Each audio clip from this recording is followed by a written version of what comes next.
All right, everybody. We're ready to start back up.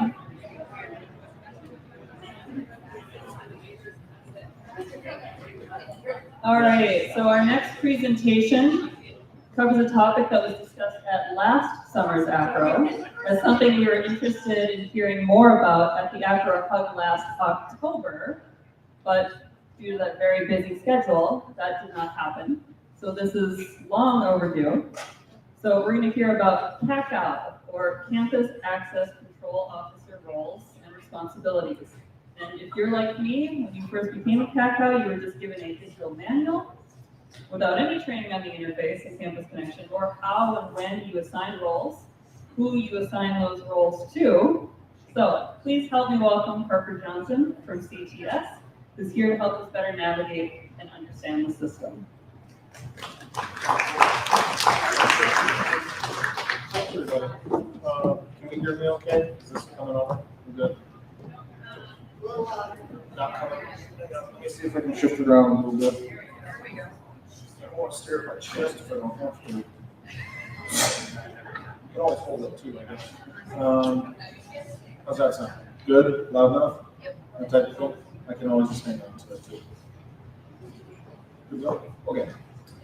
Well, as I was just introduced, I'll give them a little time to play with that, but you guys get my background. So my name is Parker Johnson. I am an application security administrator at CTS. So I am the security and campus connection. I also work in HCM and FIN as well, but campus connection is my primary, and most of my duties involve working with the campuses, or more to the point, the CACOs, and helping them fulfill their duties, get everybody access, that type of thing. So Shannon asked me if I would come here and kind of just give a brief overview of what a CACO is, what they do, that type of thing, and then share any tips, tricks, anything like that that I can provide you guys. So, here's my background. So like I said, application security administrator for CTS. I received my bachelor's degree in information systems from UND, graduated in December of 2020, and I started working full-time at CTS 3 days after I graduated. Before that, I worked part-time for about a year, and then they decided they'd like to keep me around, so they created a full-time position for me, and I've been there ever since. And I am also the primary admin for Campus Solutions. There's two on the applications team. There's Annette and myself. She primarily works with HCM and FIN, and I primarily work with Campus Solutions. Obviously, we can go back and forth, but this is a system I know way better than the other two. I can answer easy questions on the other ones, that's about it. So now I will get into what we're actually here to talk about, which is what a CACO is and what they do. So to start off, I'm going to give you an idea of what a CACO actually is. So a CACO, however you want to pronounce it, it's a made-up title, so just go with your heart. It is a Campus Access Control Officer. Who is that? What is that? Well, it's an individual at an institution that is entrusted with the responsibility to manage roles, access, and access requests for their campus. The additional piece I have on here is just a little guideline. So you can have as many CACOs as you would like per pillar, per institution. When I say pillar, I mean HCM, FIN, or CS. You can have as many as you would like. However, we need at least one primary per pillar.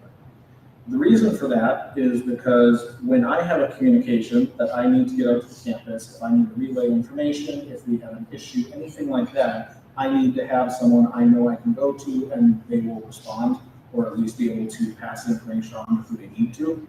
So when you get listed as the primary, you are now my primary person that I get to send messages to. You get a bunch of extra stuff for me.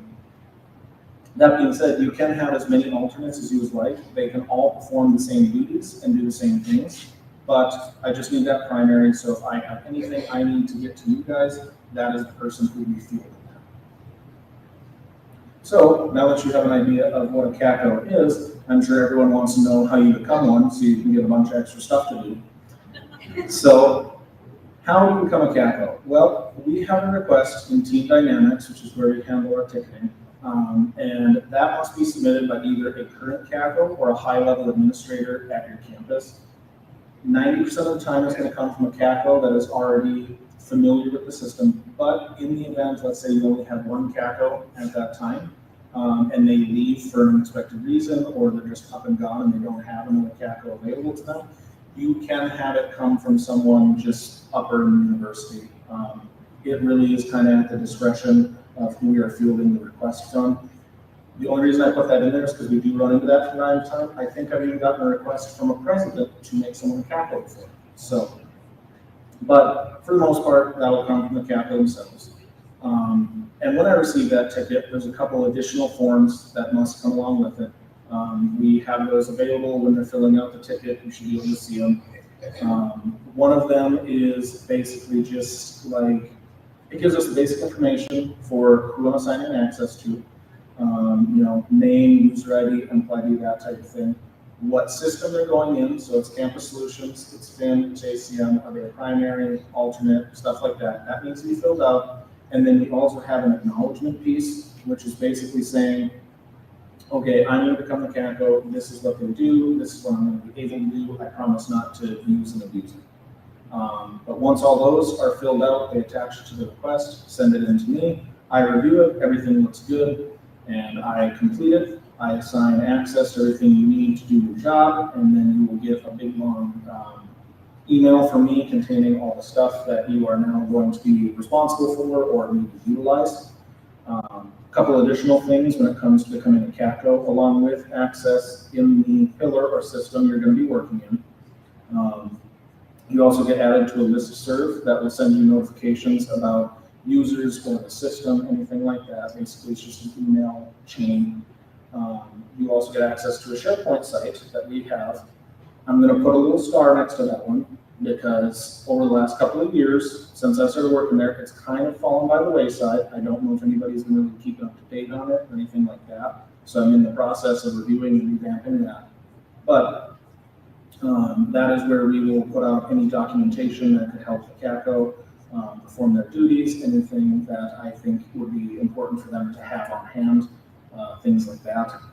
And then finally, you also get added to a Blackboard group, which allows you to run a single report for a single piece of your duties, which I'm going to cover later on, so I'll go into more detail on that.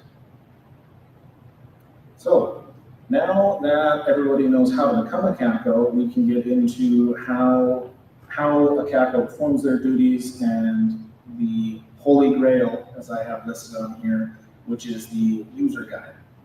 So I think it's been about 3 years now. It's right around the time I started working full-time. CACOs are able to assign their own access. Well, how did that come about? Kathy Manson, who I'm sure a lot of people know, she was at CTS for 46 years and just retired this last December. She worked with one of our programmers, and they developed a process, which I'll be calling the CACO process, that allows CACOs to assign access, kind of cuts out the middleman. The reason I want to give Kathy credit is because she worked on this for 6 months straight, and between the process and the user guide, she did a fantastic job. She covered basically every scenario you can think of and tried to document it in the user guide. So if you run into any question when you're trying to perform your duties as a CACO, if you review that, there's an 85% chance you'll find the answer. The other 15% is a really off-the-wall piece. That's where you kick it over to me, and I kind of have to improvise my answer for you. But as it says here, it's a basic overview of the security, what the security is for the users, and then just additional information as you go through your day-to-day activities that you need to cover. I believe that's all I have for this. So now I'm going to get into almost a step-by-step of the user guide. It's a very watered-down version, obviously, otherwise I'd be up here for like 3 hours and I don't want to put you guys to sleep. But it'll just be how the process works and almost a little crash course, if you want to call it that. So first, let's just give you a basic idea of what the security is. So there is 4 main pieces in Campus Solutions that a CACO will deal with. 3 of them are much more prevalent than the 4th, but I'm going to include the 4th and cover it a little more just because it's one of those things where you'll need to know it eventually. So to begin, users. What are users? Well, a user is faculty, staff, students, anybody who gets access to the system. It can even be POIs, people of interest, vendors. Anybody who needs access is a user. That's just the term we use for it. The users get the roles, and that's how they get access. CS, or PeopleSoft as a whole, is a role-based access system. So that is how access is assigned to the users. The breakdown for that, and this is just very basic, but we have menus with components and pages. They get placed into permission lists. Permission lists are attached to the roles. The roles are given to the users. It's much more complicated than that, but that's the easiest way I can describe it, where it still kind of makes sense and doesn't get super muddy. The only thing that CACOs have to worry about is the roles of the users. The permission list, menus, all that stuff, that's more background, and that's just my burden. I get to deal and wrestle with all that stuff. But that just gives you a basic overview of how the access system actually works. And then below that, I've got the Secure Student Administration and the Secure Student Financials Security. I'm going to refer to them as the SSA and the SSF for the most part, because it is harder than you'd think to say it like 25 times in a row. So when I say SSA, just hopefully you remember that's what that stands for. I'll probably flip back and forth as I call it. Either way, these 2 are additional security pieces that we need in order for the roles to be utilized by campus users. What that means is our roles are not campus specific.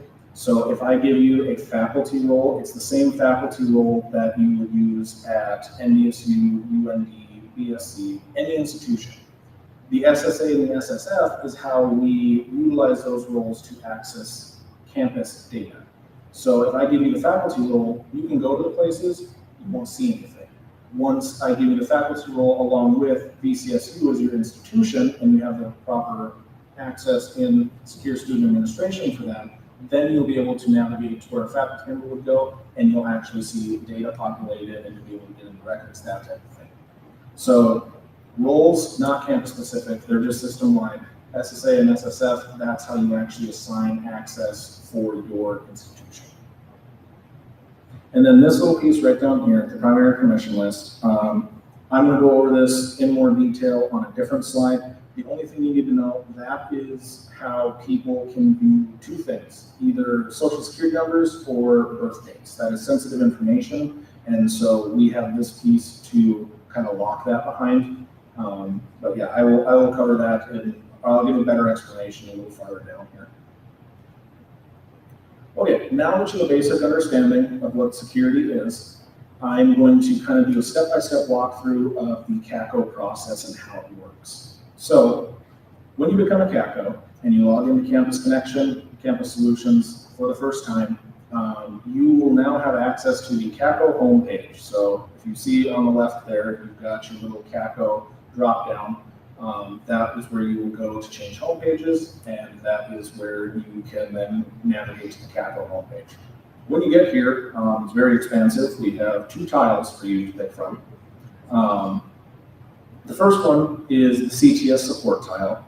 That will take you to a Team Dynamics page that is basically where you can go if you have a question, if something's broken and you need to report it, if you want to check on the status of a request, anything like that. That'll just kind of drop you into a general help area, and then hopefully from there you'll be able to find what you need. The other one, which is the CACO form tile, that is actually where the process lies. I'm not sure why it's called the CACO form tile. I'm not going to change it because I don't want the programmers to scold me. So just try and remember, when you go to the CACO homepage, it's not the support tile, it's the other tile. Pretty easy. So when you click on the form tile, you end up on this landing page. So we have 3 things to look at here. If you look on the left-hand side of the screenshot, I should say.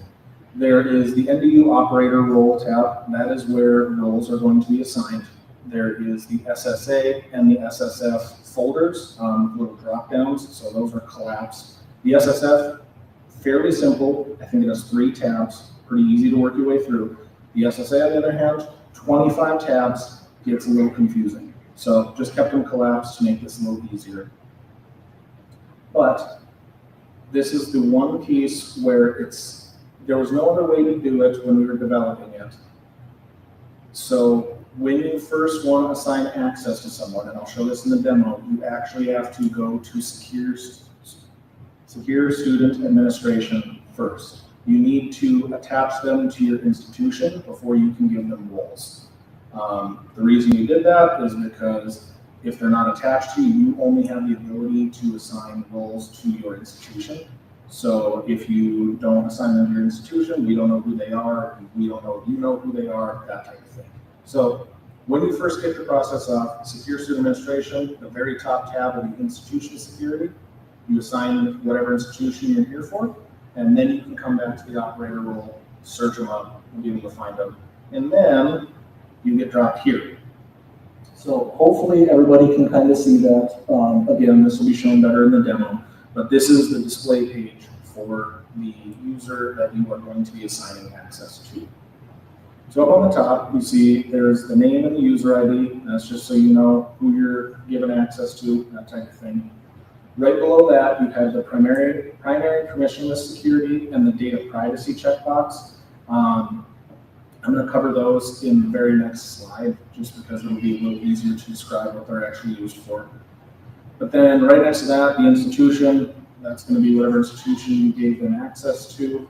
You should only ever be seeing your institution there if you're able to assign access. That's almost more for me, but it's still displayed for you guys. Then right below that, we have the roles assigned box. That is where you can see all the roles that a user currently has. On the right-hand side of that, you will see the dynamic listing with a checkbox right below it. So that is for, there's multiple types of roles, and dynamic roles are assigned automatically by the system when a user meets a certain criteria. The reason we have that displayed there is because you, as a CACO, will not control dynamic roles since they're assigned automatically. So if you come in here and you look and go, oh, I didn't give them this role. Well, if it's checked as dynamic, it means it was assigned automatically. You don't have to worry about it, because when they meet that criteria, they get it. If they lose that criteria, whatever it may be, it automatically goes away. It's processed same day. That's just a little indicator, if you want to call it that, that will help you understand, you know, I don't recognize this role. Well, it's dynamic, you don't have to worry about it. Right below that, I have the conflicting roles section. That is probably the toughest piece. It's where it gets the muddiest. I'm going to cover a couple different slides talking about that piece of it. You might be getting tired of hearing me say that, but we'll get there. Trust me, stay with me. So I'll cover conflicting roles and compensating controls in a couple of slides. And then right below that, you see the roles to add and the roles to remove. So you want them to have a new role, you have your dialog box there, you can type in the name of it if you know what it's called, or click on a little magnifying glass. It'll only display roles you have the ability to add. I think there's 90 right now that CACOs have the ability to give users. And then you can just sniff it out from there. Otherwise, the roles to remove, same thing. Type in the one you want to get removed, or click on the magnifying glass. It'll populate you with the roles they currently have. Choose one to remove, save your page, good to go. Okay, so now that you've kind of gotten a little quick thing on each piece on here, I'm going to go into more detail. I'm going to start that with the data privacy and primary permissionless security. So data privacy is for the lack of a better term, a course on Blackboard that users have to take part in. The purpose of this is for the same reason that CACOs have to sign the acknowledgments. It's telling the employee, hey, when you get access to the system, if you have access to sensitive data or information, anything like that, don't abuse it, don't talk about it, that type of thing. It's just basically them acknowledging that, yes, I acknowledge I will see this information, no, it's not mine, no, I cannot reproduce it or send it away, whatever they want to do with it. This is the only reason that CACOs get added to that group in Blackboard, but it's important. So when you see that checkbox, it needs to be checked before the user can receive access. If you try and click save and it's not checked, it'll actually give you a dialog box and scold you saying you need to use it. So the CACO's job, when they want to do that, is they need to go into Blackboard and run a report, which you have access to under that class, with the user's EMPL ID, and that'll show you whether they've completed it. I think they need an 80% to pass on the little 10 question quiz it gives at the end. But all the CACOs do is go into Blackboard, verify that. Once they're there, once they see that, they're good to go, check the box, they can start assigning as much access as they would like. The other piece on here is the primary and permissionless security.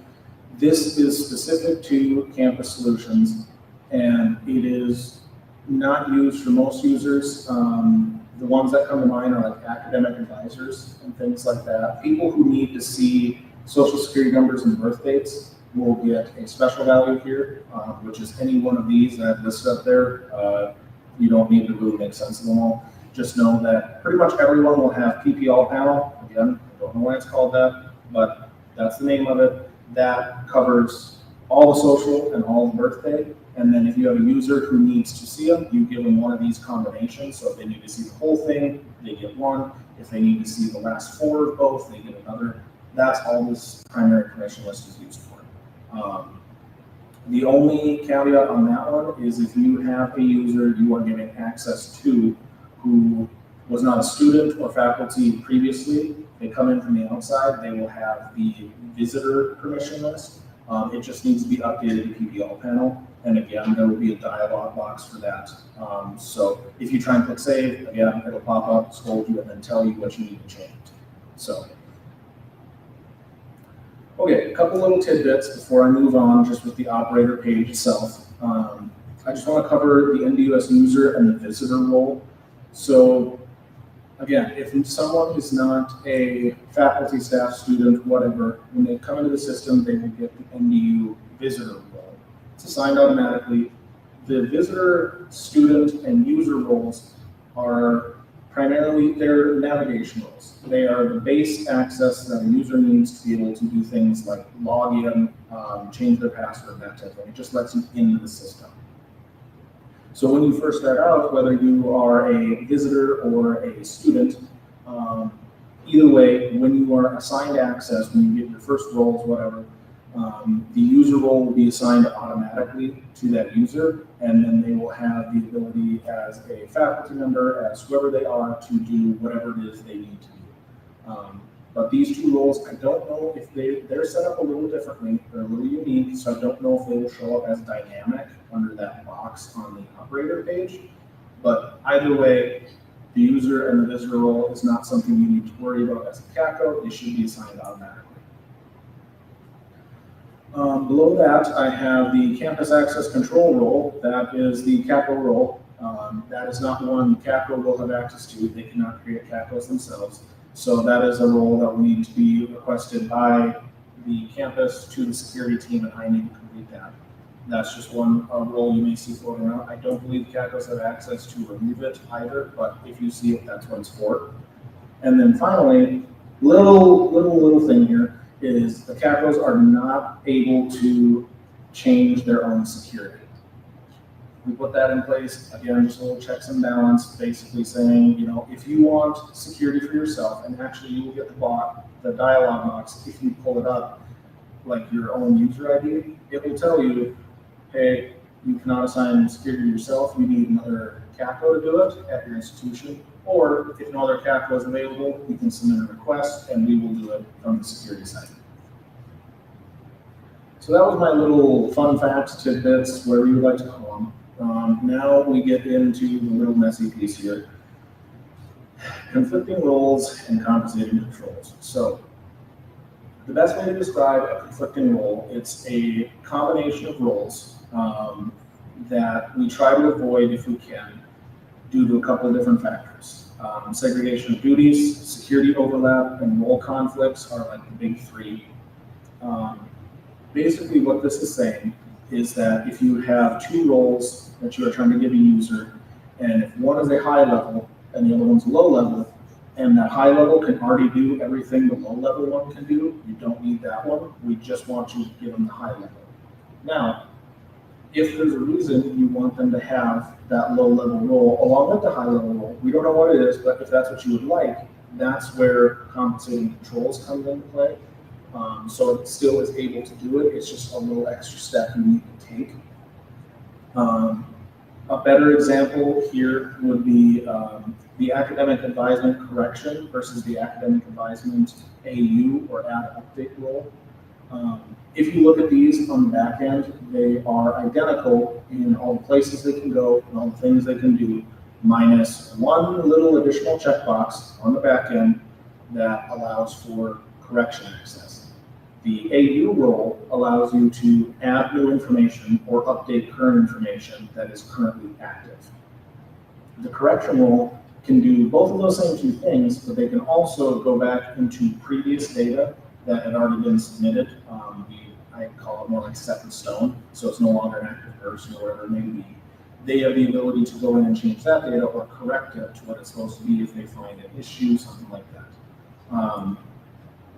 So there's no reason, if you have the correction role, that you would need the add update role, at least to us. But if for some reason the campus needs that, that is where compensating controls comes into play, and that is how you are able to add both of those roles.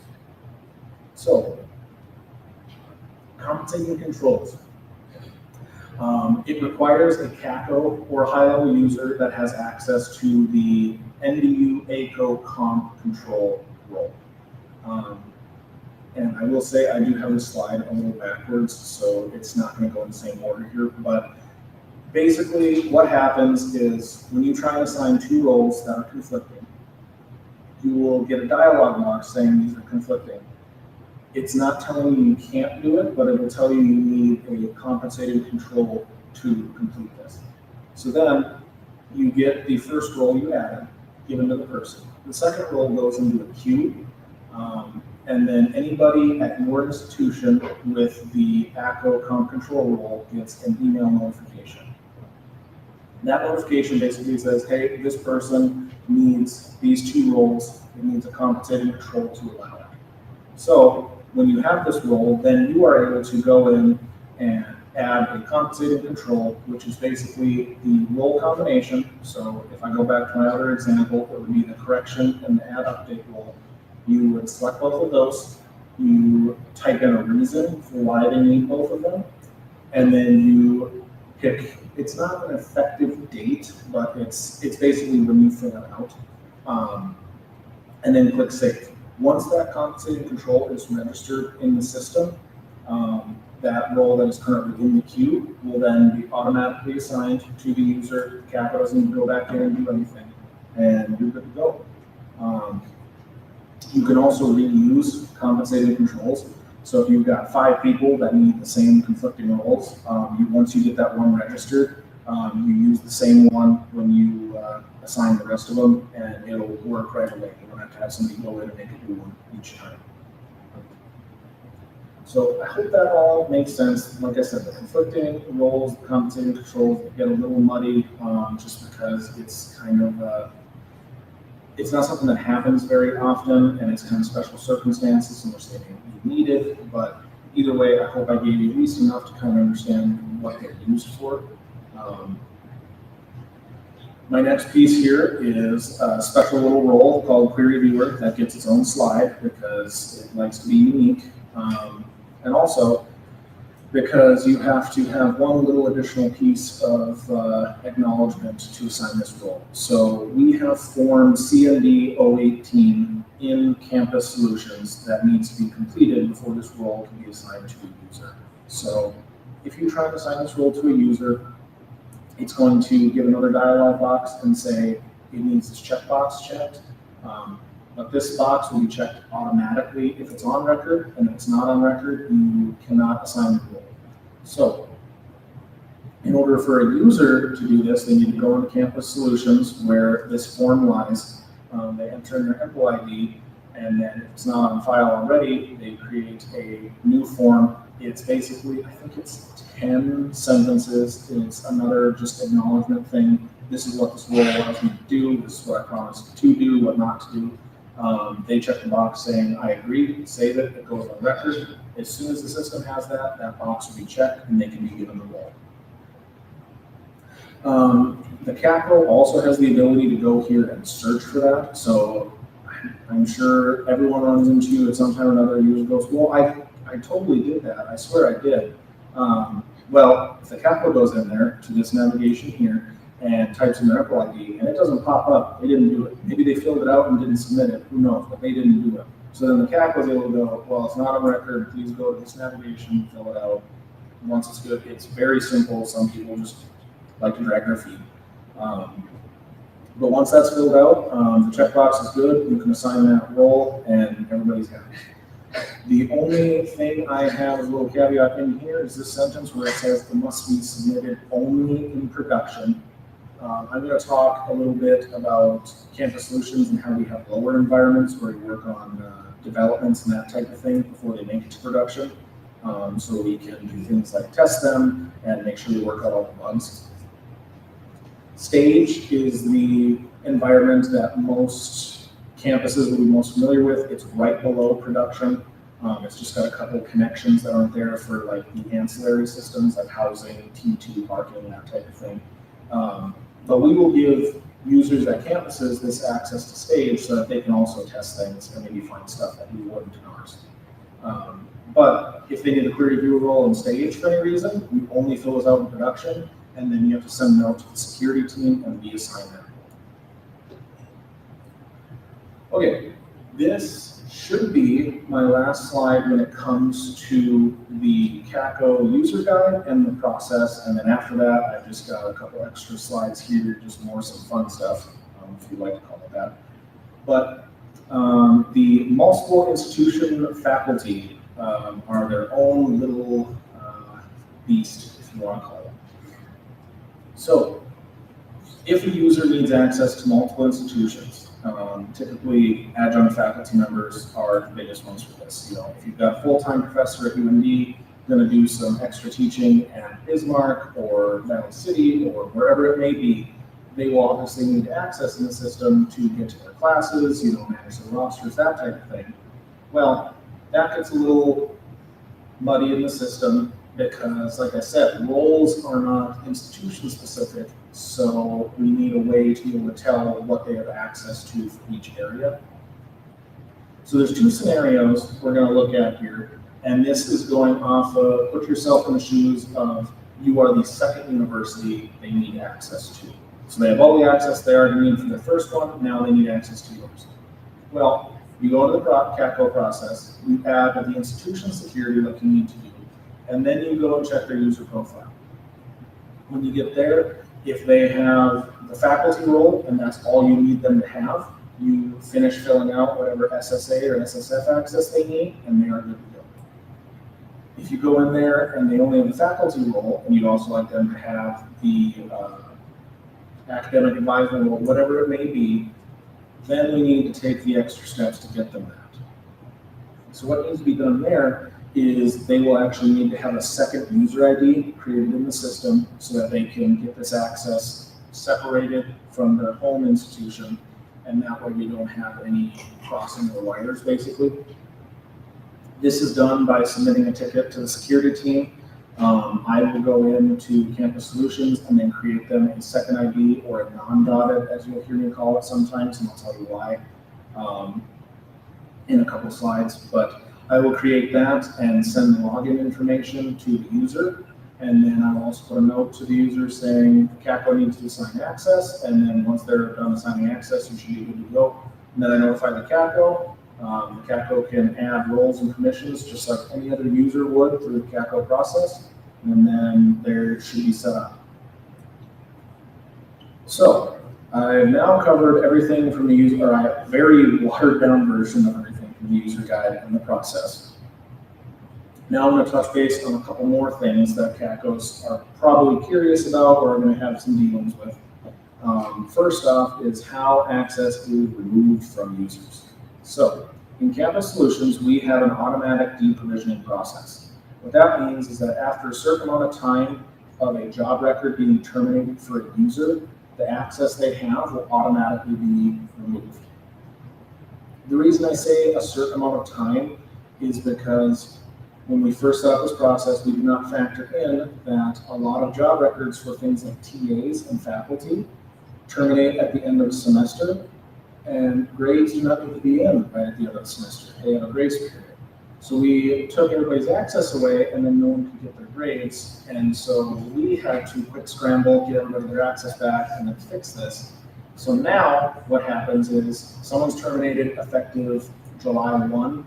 They have until, I think it's 7 days. I think we have a 7-day grace period where after those 7 days, the access will be removed.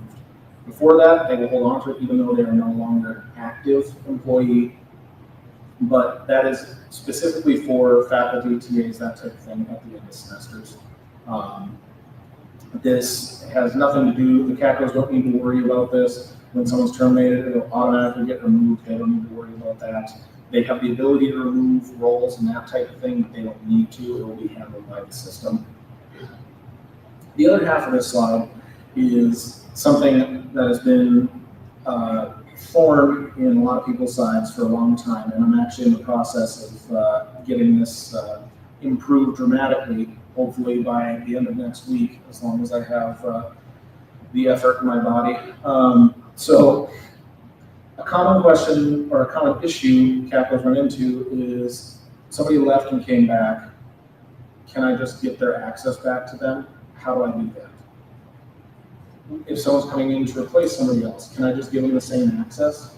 Answer is yes, but you need to know what that access is.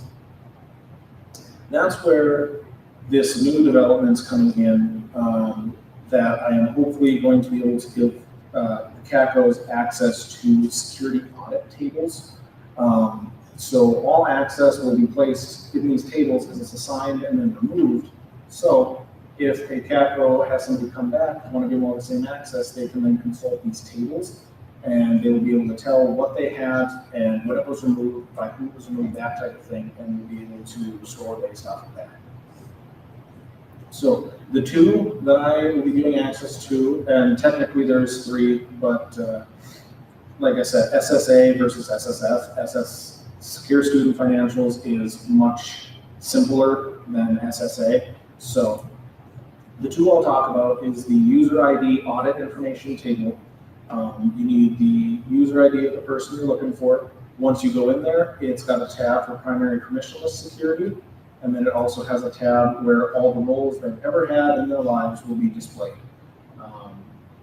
Whether they're still active or they've been terminated, anything like that, it'll list each one of them for you and tell you when it was removed, who was removed by, who was added by, that type of thing. The other one is for SSA access, that's the CS audit table, and that has an individual tab for all secure student administration access. And again, that will just show you these are all the things they had under this specific tab, when it was removed, who it was removed by. This will be great for when CACOs are trying to restore access for users or are trying to get a replacement ready for someone who's going to be retiring, that type of thing. This is in development. I actually spoke with Tom and Dee a couple of weeks ago now on YouTube, and I am still testing it just to make sure it's okay, but I haven't found any issues yet. And so when this comes live in production, the primary CACO at each institution will be getting a notification. And hopefully everyone will be as excited as I am to have that resource at their disposal. So moving off of the audit tables, now we are going to talk about the most common tickets, or TDX tickets, that's Team Dynamics, that a CACO will be placing. So there is 3 primarily that they will be used. I'll break 2 of these down into more detail and 1 not so much because it's not necessary. So first off, we have the request an additional PeopleSoft user ID. I'm going to cover how this is used for both stage access and production access. I also have the query manager / viewer and reporting environment. Reporting is another one of our environments. It's a little different because it's not used for development. It's used specifically for queries. Again, I'll cover that on its own slide. And then the one that won't be getting its own breakdown, because this really is the only description it needs, is the miscellaneous security request. that can be used for anything. It's miscellaneous. If you have a question, a comment, concern, whatever you need to tell me, if you don't want to type an email or send an IM, anything like that, you can send it on this miscellaneous request and I'll figure it out. So, the additional PeopleSoft user ID for prod. Talked about this a little bit before, but basically this is when you have someone who needs access to multiple institutions. You submit this request, I get it, I create a non-dotted account, and then I disperse that to the user, the CACO sends access, and then we go from there. The reason they're called non-dotted accounts is, well, one, there's no dot in them, and then two, is that they need to be logged in a different way. It's very straightforward, but it's easy to miss right away. I send a notification email to the user when they get these accounts, and I will include screenshots and information so that hopefully they don't miss that. But basically the reason for that is that CTS has a single sign-on portal to try and help users who log in to a lot of different systems cut down on the number of times they need to log in a day. So if you log into Campus Connection with your dotted, it'll generate a SSO session. And then if you log into Blackboard or click on Blackboard, it will just try and automatically log you in so that you don't have to type your username and password for like the millionth time that day. Just a helpful little piece. But when it comes to non-dotted IDs, if you try and generate an SSO session with those, the system doesn't know what to do with it and just won't allow you to log in. So I'll show you on the demo at the end of this, but basically what needs to be done there is on the bottom right-hand corner of the Campus Solutions login page, you will see a non-dotted login button. You click on that, it jumps you over the portal right onto the actual login page. You can sign up to non-dotted from there and it'll work out charm. The other way this ticket is used is for the access to stage. The way this happens is that you submit a ticket for someone you need access to for stage with their information. I create their dotted ID or just their regular user ID in Campus Solutions stage, and then the CACO can go in stage and use the CACO process the exact same way as in production, assign them roles, access whatever they need. The only thing the CACO needs to remember to do there is if the person needs access to stage, it's a separate URL to be able to log in, so that's the only thing they need to be able to send. Let's see, covered that, you know.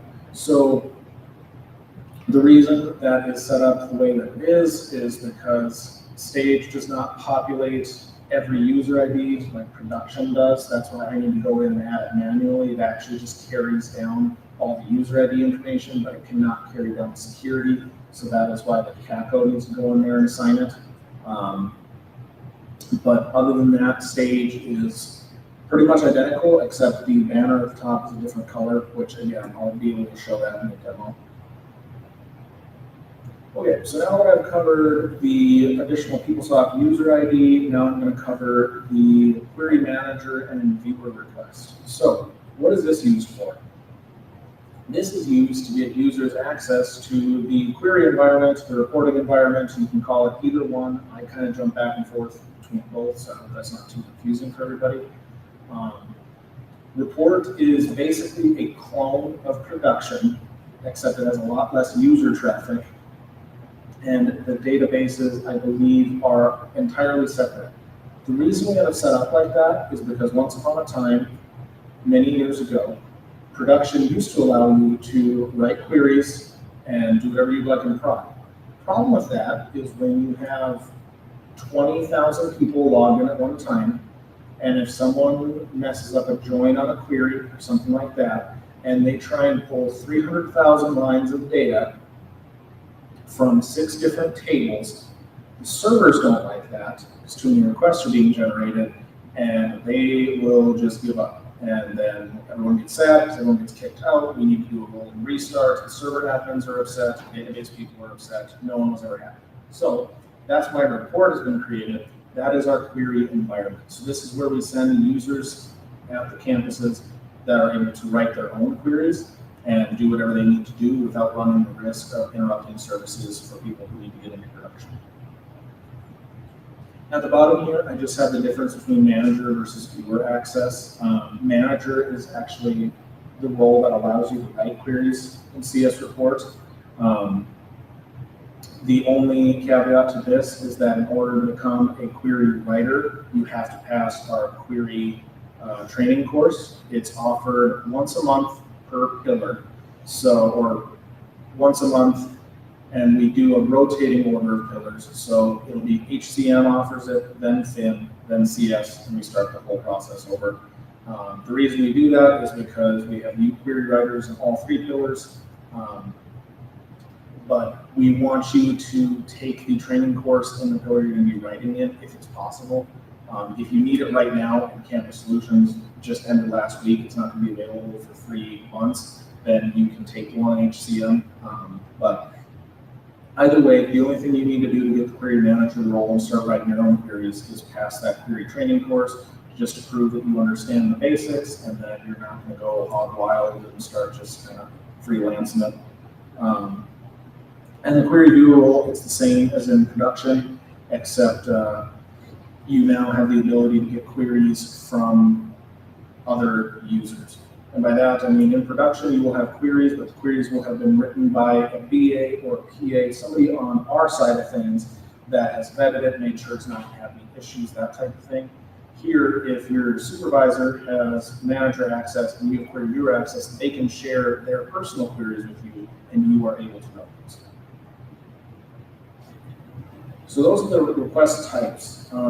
Real quick here, I've just got a screenshot of how you get to the Campus Connection access requests.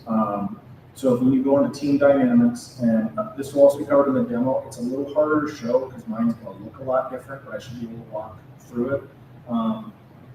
But we are not exactly where you'd expect us to be. When you go to the service catalog, when you're looking for a request, there's a security tab.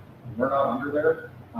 We are actually under accounts and passwords, PeopleSoft access requests, Campus Connection access requests. Then when you get there, you see in the screenshot where you have the 4 different services. The only one I didn't talk about, I actually did talk about it just very briefly at the start, that is the Campus Access Control Officer request. You will very rarely bring that in, and I covered most of what you needed to know on like the 3rd slide. But then you also have your additional PeopleSoft user ID, the query manager view, and miscellaneous requests. That's where all 4 of these lie. Now, when you want to request a service, you click on one of those links, whichever one you may want, whether it's miscellaneous or whatever. In this case, my screenshots are of the CACO request. It drops you at this page. So on the top right there, it says request service. That is what you click on, and it will pop you up into the form itself, where you can start filling out the user's information, whatever you need to fill out in terms of fields. And then at the bottom, there is an attachments piece. If there is any additional information, like for CACOs, we have a couple additional forms you need, those will be shown in the attachment piece. You click on those, download them, fill them out, and you attach. There's an area when you're requesting a service that you can attach them. You submit along with the request so that it saves everybody time versus if you have to go in or email and that type of thing. But if you don't see anything under the attachment, that means there's no additional form that is needed to be submitted with that request. And then just a helpful little piece here. There is a favorites bar under Team Dynamics, so you don't have to try and remember that we are actually under accounts and passwords and that type of thing. You do not have access to home pages, but if you add something like the CACO request form as your favorite, it's actually in the bottom green button there in the middle of the screen on the right of the screenshot. When you come into the services and go to the catalog, you'll have a My Favorites tab, which I circled there in the second screenshot. You click on that, that'll take you to everything you marked as a favorite, so you don't have to try and remember where to navigate for them. Just a helpful little thing. Will save you some time in the long run. I'd also like to talk about CTS resources for CACOs. This mostly is just saying, if you have a question, if you are confused by something or concerned about something, put it in a request and submit it to us. We recently implemented a new system, which is called Service One, and it's really revamped how we handle tickets and incidents, requests, and that type of thing. And our help desk has become absolutely fantastic at fielding these. So, like I said, for miscellaneous requests, when you don't know what to do with it, you just submit it. Same type of thing. If the help desk gets it, they'll be able to put it in the right hands, or then maybe they'll answer it themselves. They are really our first line of support when it comes to trying to help everyone get what they need. And then, like I said, when you request a ticket, it'll find its way. It'll get there. You know, if you put it on the wrong request form, if you send it to the wrong group, whatever that may be, the BAs, the PAs, security, we all work together every day. So we know what each other's stuff looks like. So if you send me something for a BA and I know it's not for me, I'm not going to kick it back to you and say this isn't mine. I'm just going to forward it on to the BAs for you, and they should be able to help. That's where you want to just promote not being afraid to submit something, even if you're not 100% sure it's right, because we will help you get where it needs to go. And just as well, Service One, we would like anything you would need us to do to come in the form of a request. But that being said, if you have a general question, anything like that, don't hesitate to send us emails, IMs, call us, whatever you need to do. We're just there to help you. Okay, I believe this will be my last slide, and then we can do a little bit of a demo. But this is just talking about how CACOs can handle requests on their end and security audits. So, as a CACO at your university, you get to decide how you want to answer requests. If someone IMs you and says, I want my employee to have this role, if they call you, if they walk over to your desk, however it may be, it is totally up to you how you would like to field those. I would encourage, just as a security person, have something in writing, an email, an IM, anything like that that you can keep a record of, just so that 2 years down the line, if you go, why did this person have this? Why did we do this? Well, if you're able to flip back and go, it came from this person on this date at this time. Again, totally up to the CACO. That's just a little bit of a best practice thing I would push towards you. The other thing is security audits. I encourage you as a security person to perform your own audits as you see fit. If you want to perform one once a year, once every 5 years, once every week, it is really up to you. But just something you can do to go through people you know have already left, make sure their security has been removed, that type of thing. Just to stay on top of it. You know, if you let it build up too long, it can really get messy and be a lot to do. If you stay fairly consistent on it, it can actually be very easy to handle. The reason we motivate you, or I motivate you to try and do that, is because little gimmicky things can happen. An example of that would be, I talked about the grace period that comes with the deprovisioning process. When that happens, if you have someone who moves internally between departments, just into a different role, whatever it may be, if they end up with an active job record before their old job record is terminated, deprovisioning may not pick up on that because it's looking for an inactive job record, and if it sees they're still employed there, it won't remove their access.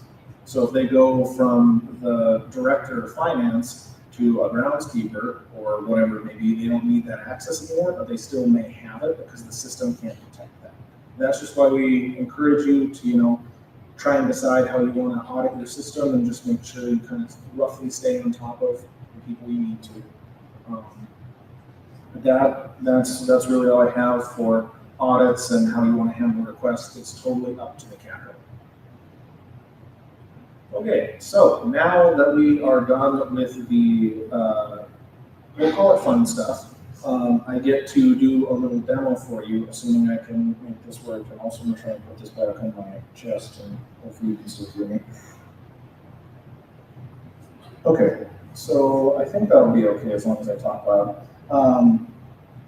So I am going to take you into our testing environment and demo the CACO process for you. Let's see if I can get this up here. So I'm going to switch over because that's me. And use it. Or does it only present as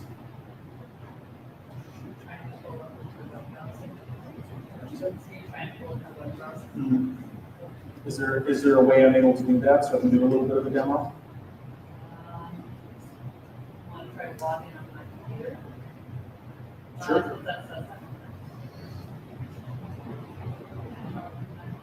Okay, that's okay.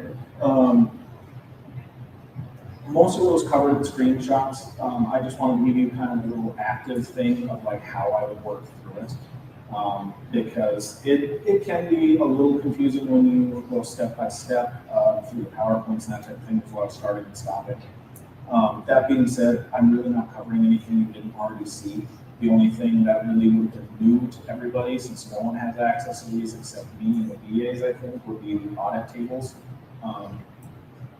But either way, the CACO homepage, the CACO process, you already saw that. The audit tables I already kind of explained in detail. Those will hopefully be live by either the end of this week or the start of next week, and the notification will go more about that. Team Dynamics, I showed you what I needed to for the, or with the screenshots. Like I said, I encourage you to use the favorites bar. That's the only thing I'll push towards you because it is fantastic and saves a lot of confusion. And then stage and report. There's really nothing to showcase there.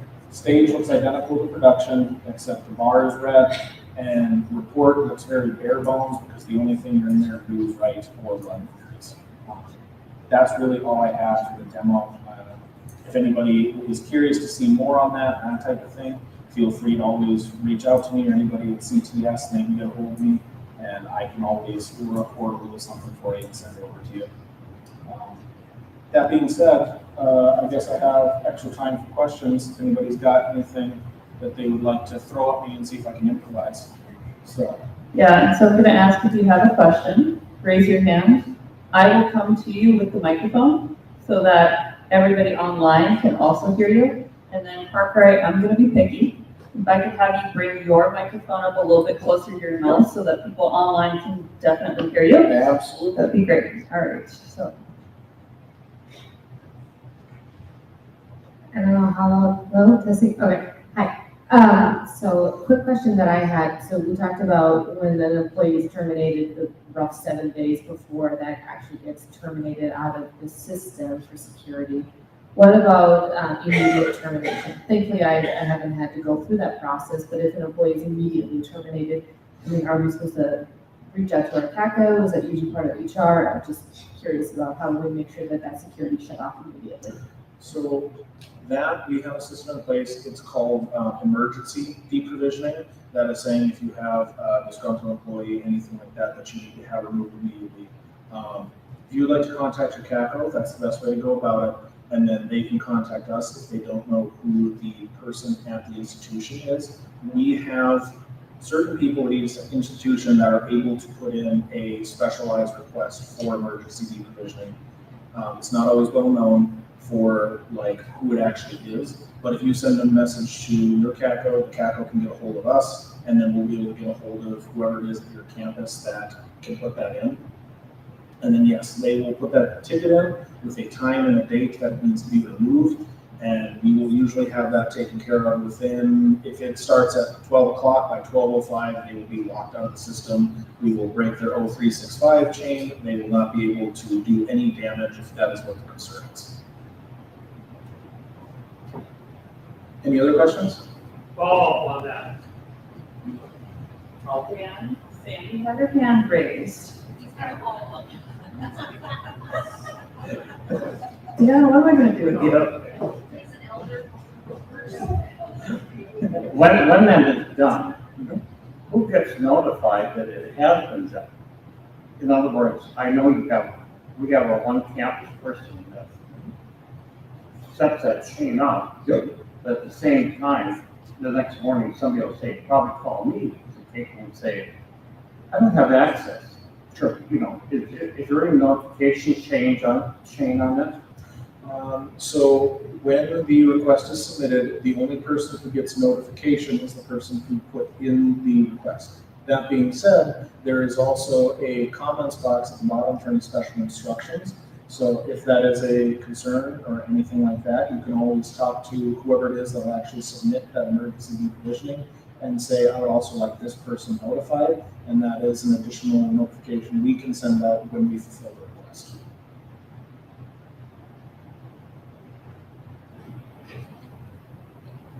So, two questions. How do we find out who the emergency CACO person is on our campus?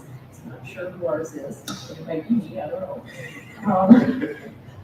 And then my second question is, under the secure student administration menu structure, there are some pieces on that help document that don't really give you like breadcrumbs or why, like why would you do an academic org? What does it give that person? Who is it typically given to? So there's a couple of them on that first page. Some on the second page actually have breadcrumbs, so you sort of know like, you know, who you would be giving it to and why. Is there a possibility of getting more information on each of those little sub areas? Sure. So to answer your first question, all you have to do is contact me, and we have it in our records as to who the emergency deprovisioning contact is. So if you are ever curious, just send me a ticket, an email, anything like that, and just go, who do I contact for this? And I'll be able to find that for you. For the secure student stuff, that is technically security. That is primarily developed with the BAs. So they are much more in depth about that than I am. I can usually help you find what you're missing if someone's trying to do something that they can't. That being said, if you ever need more information on it, I can always revisit that document or whatever document you're using. Or you can reach out to me and I can put you in contact with whichever BA would be the most helpful for you. And they'll be able to kind of explain it more nitty-gritty than I would ever be able to. Okay. And that is our best way to offer information. I will say I know what document you're talking about, and yes, it can get it's a little dated at this point, and probably could do with a refresher. But yes, if you ever have a question about anything like that, like I said, don't hesitate to ask, and I can help you, or I can put you in contact with whoever will be able to. Anybody else? Anything fun for me? Someone want to try and stop me? It's not that hard, trust me. I have a question, but this probably might be in part you, but also in part audience. So when we're talking about having people submit a request for CACO access roles and responsibilities, a lot of time I'll just get an email from somebody that says, you know, give Susie Q access, period. Nothing about who they are, what their roles are, their responsibilities. It's just up to me as the CACO to then determine everything for them. Okay, that's my first thing. Is that very common? Or are you having people who actually know what roles and responsibilities they want and need? The second part is, for VCSU, a lot of the times we just get an email. That's it. But I know that NDUS has that formal CACO request form where you go through, you check every single role you want, every single responsibility. Is anyone using that form? Is that archived at this point? And if so, if you're getting that form, how are you maintaining those records or scanning them and keeping them?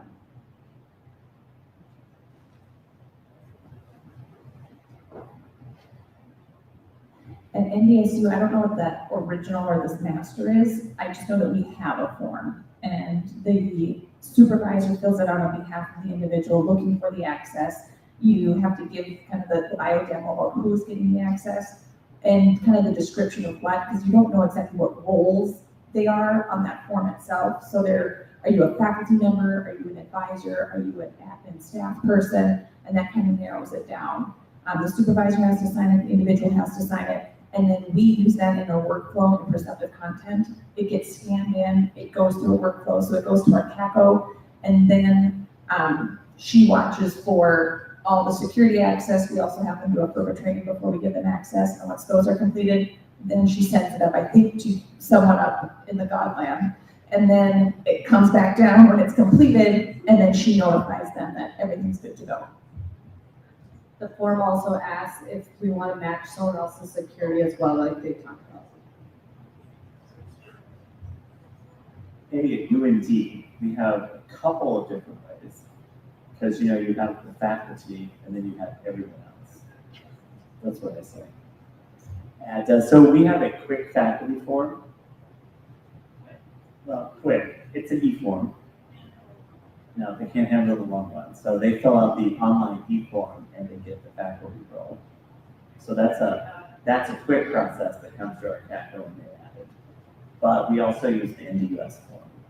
A lot of times though, our main CACO has to tell them exactly what role that person might need, tell them what the person in the position used to have, that sort of thing before.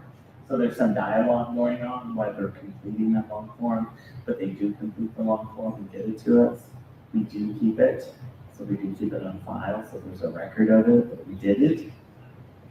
I don't think we put it in Perceptive, we put it on shared drive. So.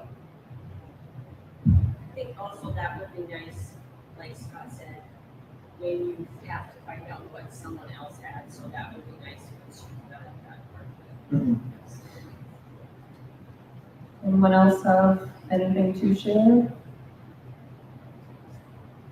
What about that? Okay.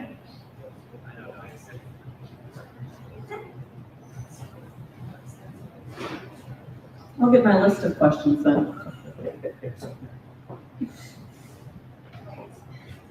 Oh, Rebecca, come on down. Of course, I've got a million questions. So, SR admin, SR student services, SR management, all have a little bit different roles in them, and some have view-only access to spaces and some do not. However, I can't find anywhere that shows which piece of which role shows which piece of which role is view-only access versus functional access. Okay.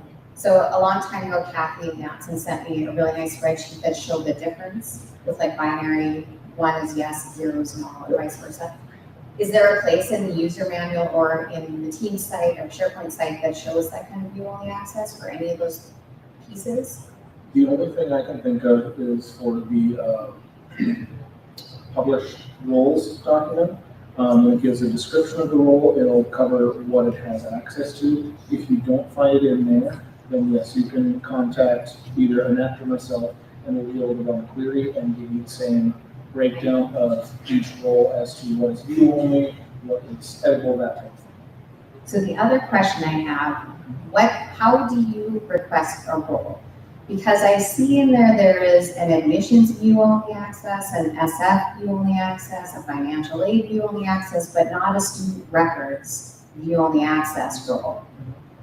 So how How do I request the student records view only access role?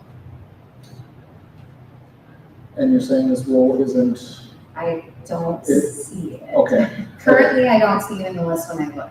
okay. So maybe I don't have access to be able to assign that role? Either that, or if it's covered under another one of those view-only access roles, then that is probably where you find that access. Again, I would just say you have to consult the role definitions and then tell you from there. And again, without being able to actually physically look at that stuff, it's kind of hard off the top of my head to tell you for sure. But if you would like to reach out to me with any of these questions when I'm actually sitting in front of my computer and I can work through it for you, I'd be more than happy to do so. So let's say there is not the role that I want and I want to make that request. Do we just put a DR in for that, or do we just a help ticket? If you put in a request to us and we do not currently have it and you would like to develop, I believe it would come through process. Super, thanks. We have had that a month and we just gone through user approval, Okay. that's what we've done. User approval and then the VAs actually work with partner and getting our roles set up. There is a partial agreement drill down. And trying to listen to it over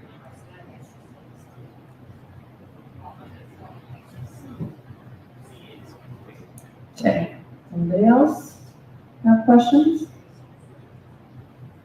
Okay, so Parker, if I'm a CACO, how godlike do I get to be? As in, if someone requests a role and it makes a red flag go up for me, do I get to question that and say no? Or do I keep the documentation just to back myself up and say, nope, I guess we gotta give it to them? It is at the discretion of the CACO.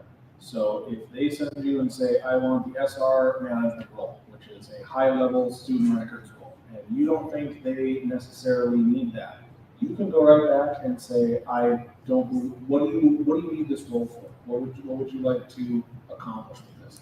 And if they say, well, I need to get to these two areas, okay, well, that can be accomplished with this lower level role, I'm gonna give you that one. If they are very dug in and say, I want this role, I want it now, and they're stomping their feet and they're crying, it is totally up to you if you want to give that to them. Keep a record of it, and if it comes back and blows up on them, you have your checks and balance of, I questioned it, they were consistent, this is why it was given, that type of thing. But it really is up to the CACO. I'm never going to come to you and say, you have to give this person that role, because that's not how it works. They want that role, it's up to you if they get it. Parker, I would also add in to take it to your CIO and your leadership. Because if there's a decision where somebody is wanting access, there's a supervisor in that chain of command that should approve it. And if the supervisor says yes, because the supervisor really doesn't understand. Take it up with the CIO, take it up with Parker, take it up with the VA team. Okay, Parker, you get to be God. Yay! Then I'll get in trouble. Yeah, that's not my problem. Dan?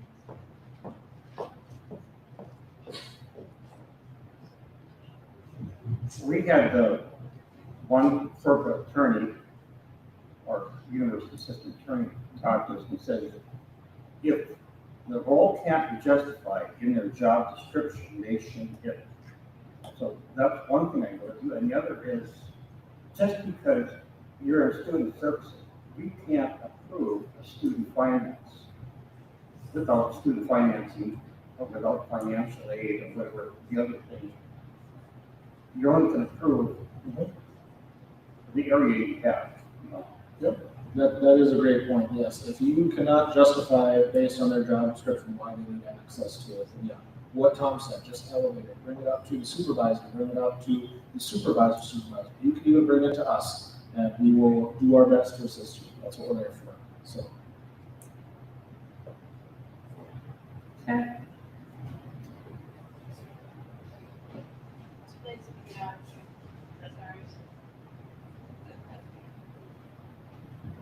Do you ever allow one CACO for all 3 modules? Absolutely. So we prefer if you have at least one alternate, just as kind of like a backup in case they're gone or whatever. But yes, you can be a CACO for all 3 pillars. You can be a CACO in HCM, FIN, and CS. The principles are basically the same, but they're each a little unique. You kind of have to learn how each one works. But that being said, yep, there's nothing that stands in the way of that. I know several CACOs that are FIN and HCM have much more overlap there, so there's typically alternates that cover both, that type of thing. But I do know of people who are a CACO for Campus Solutions, HCM, and FIN. So, yep, that is a possibility. All depends on how much fun you want to have, I guess.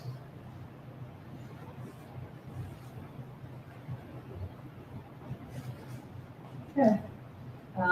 The other thing I was going to ask you about, you had mentioned in your presentation that you were going to do your best to, as quickly as possible, get that report created so that we can look at a user ID and then at that point see all of their roles.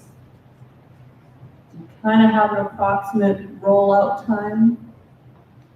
I got the go-ahead for it at the beginning of last week, I believe. I have moved it up through our lower environments. I believe it should be in stage right now. I have run into no issues as of yet. I've been a little preoccupied just getting this ready and that type of thing, so it's kind of taking me back there. But assuming nothing catastrophic happens in my duties over the next 48 hours, I will hopefully have it live. My goal is for Monday next week. And then I will send out a notification to the CACOs at each institution. Okay. All right, does anyone else have a question? They're gonna be significantly different than the query that's available right now. I do not believe so. If you have a query and that's how you, It's production. yes, Query. yep. And if you prefer to use the query for how it is, feel free. This will just be navigation that you will go to into Campus Solutions itself. It honestly will be dealer's choice. Do you prefer the look of one over the other, that type of thing? But no, there shouldn't be any significant difference from what you already have.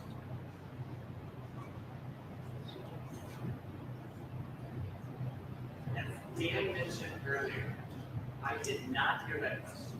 Okay, sorry. Yeah, as Dan was talking to the front of the room, I did not hear the question, I heard the answer.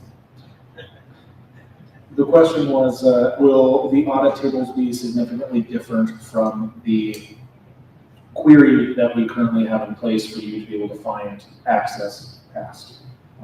And no, there will not be. The audit tables, I think, are a little more user-friendly, but I am also not a query savant. If you are and you prefer it that way, feel free.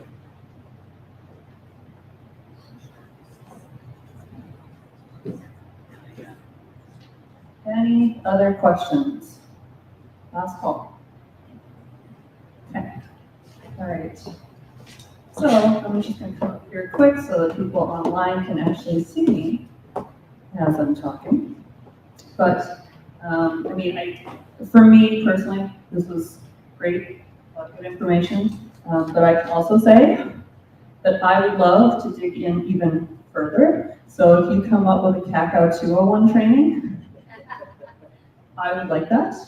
So maybe that's an idea for October, NDACRAO. Just putting it out there. That being said, thank you so much for taking the time to come here from Fargo today.